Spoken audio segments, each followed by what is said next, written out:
adherimos a la declaración que fue leída. ¿Desde qué perspectiva, presidente? Y esos criterios fueron de alguna manera anticipados en las dos últimas reuniones para la redacción definitiva.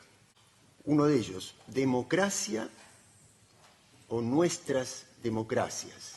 Nosotros en la región tenemos democracias presidencialistas y democracias parlamentarias. Tenemos estados cuya jefatura está reconocida en Su Majestad la Reina.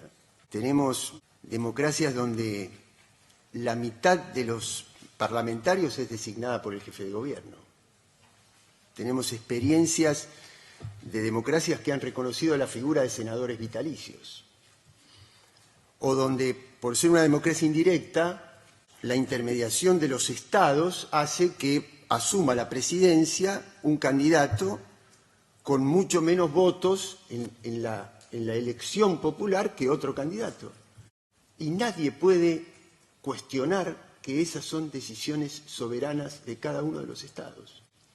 Es decir, tenemos estados con campañas con costos multimillonarios que no podrían ser admitidos en países de ingresos medios como los nuestros. Y sin embargo son decisiones soberanas. Cada pueblo va construyendo su propia democracia, de acuerdo con su historia, sus tradiciones, sus culturas, sus luchas, sus realidades. Yo pertenezco a una generación que dio la vida para recuperar la democracia representativa. Ahora, vaya usted a preguntarle a un ciudadano pobre de mi país, y me imagino que esta misma pregunta, si se la hiciéramos, ya que estamos hablando de promover a los jóvenes del futuro, a los jóvenes que son los que integran las mayorías de las masas de personas que migran, si se sienten representados por las democracias. ¿Por qué? Porque las democracias parecieran representar otros intereses distintos de nuestras mayorías que se van empobreciendo. Adherimos siempre y cuando no se trate de una perspectiva sancionatoria, porque las sanciones que perjudican o que privan a los pueblos de la renta de sus recursos, los bloqueos que impiden el comercio, el intercambio, generan crisis sociales, generan malestar. Y ese malestar a veces se convierte en situaciones muy difíciles desde el punto de vista humanitario. Y entonces ahí se da el caldo de cultivo para justificar la intervención externa, por el mismo mecanismo que fue el que originó la crisis. Cuando hay un empobrecimiento tan estructural de nuestras sociedades, se desgastan también las instituciones del Estado. Entonces después tenemos sociedades pobres, instituciones estatales insuficientes y le queremos poner estándares de calidad institucional y de derechos humanos como si fuéramos Noruega. Si realmente queremos un solo parámetro para ponderar la democracia en toda la región, yo elijo uno, el PBI per cápita. Tengamos todos el más alto PBI per cápita. Va a ver cómo se alinean naturalmente las instituciones de la democracia. Otro punto que se discutió, el énfasis en la cuestión preventiva. Mire, yo encontré una referencia a la prevención en uno de los considerandos de la Carta Democrática. Pero la palabra pobreza está 9 veces en la Carta Democrática. Y sin embargo eso no nos sensibilizó tanto en la discusión. Recién aparece en el punto 10 de la declaración que aprobamos.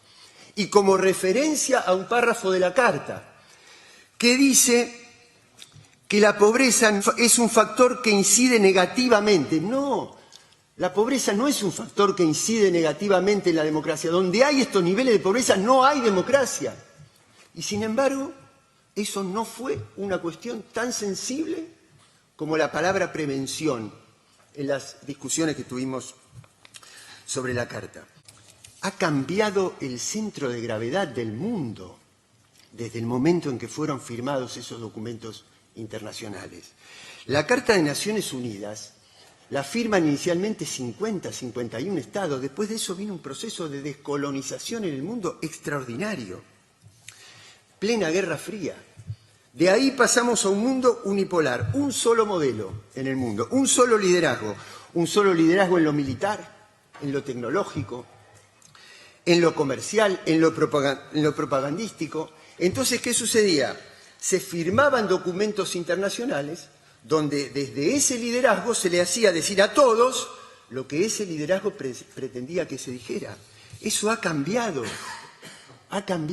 radicalmente en el mundo actual y nos lleva a la necesidad de reinterpretar estos valores que están asentados en los documentos centrales. Por eso, de ninguna manera admitiríamos que esta discusión sobre la calidad democrática implique crear, o la creación de este grupo implique crear una especie de oficina centralizada para fiscalizar las democracias en cada uno de nuestros países que, como dije anteriormente, responden a sus propias historias, a sus propias tradiciones, a su propia realidad.